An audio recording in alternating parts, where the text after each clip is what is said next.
Hi, my name's Elise. I'm a junior, and this year I'm taking IB Physics. In this project, along with doing research, I helped create the script, and I don't like coffee, but I do like coffee cake. Hi, my name is Elaine. I'm a sophomore. This year I'm taking IB Bio and IB Physics. And for this project, along with doing research, I was mainly in charge of putting the video together, and I don't like coffee, but I like tiramisu. Hi, my name's TJ. I'm a junior. I'm taking IB Sports Science, and I was in charge of audio. I don't like coffee, but I like caffeine.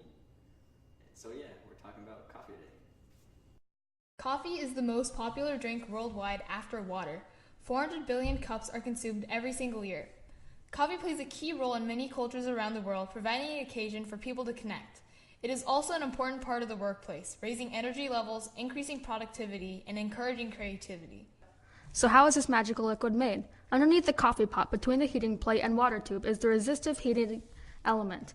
This heats the water when you first put it in and keeps your coffee warm. Sensors regulate and the fuse ensures that the coffee maker doesn't overheat.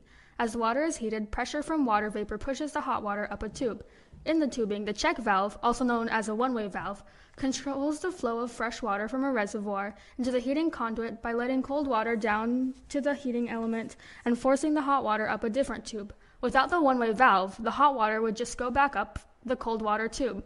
This works with a sphere attached to the spring that seals the tube passage. When the water goes one way through the tube, it pushes the ball, which unseals the tube and allows the water through. Once fluid stops going through the tube, the spring pulls the ball back to its original position, sealing the passage. This way, the ball prevents water from going the opposite direction. Now what? You're left with a fresh cup of black coffee that you want to keep hot while you drink it. While the cream takes away from the bitterness of the drink, there's also an extra benefit. Coffee with cream cools about 20% slower than black coffee. First, it makes the coffee lighter. Darker colors emit heat faster than light colors, so by lightening the color, the rate of heat loss is slightly decreased. Adding cream also thickens the coffee, or adds viscosity, making it evaporate slower and avoiding a lot of the heat loss. Regular consumers of coffee have noticed that it takes around 15 to 20 minutes to feel the effects of coffee. Some people might even say, coffee flows through my veins. Well, this is only partially true. When people drink coffee, the liquid doesn't exactly enter into the bloodstream. Instead, only the caffeine is absorbed into your blood. Caffeine is naturally produced by several plants, and the molecule was first isolated by a German chemist in 1819. It stimulates the central nervous system, heart rate, respiration, and more.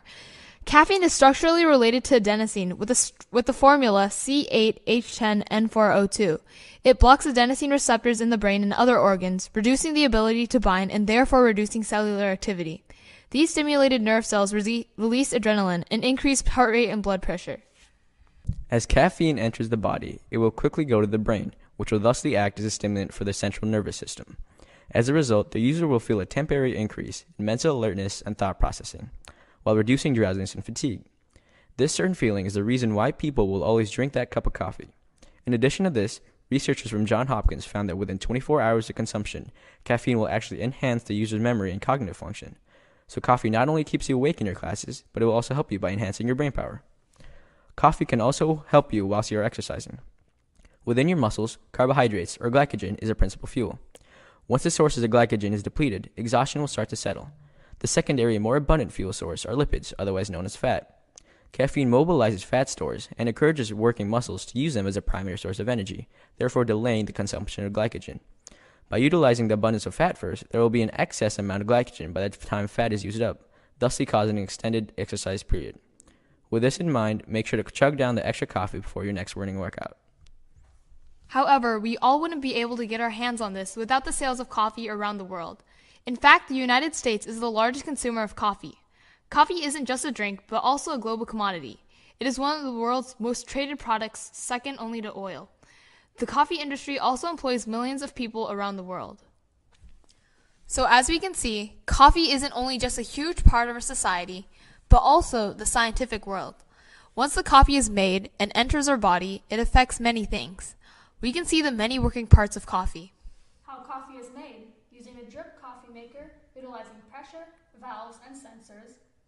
How our body takes in caffeine and alters our brain. And how coffee affects our performance. All of this from a single tiny bean. Thanks for watching. Got it.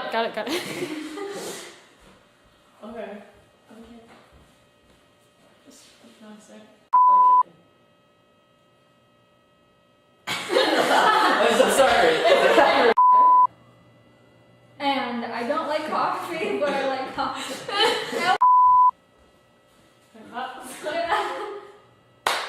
Okay.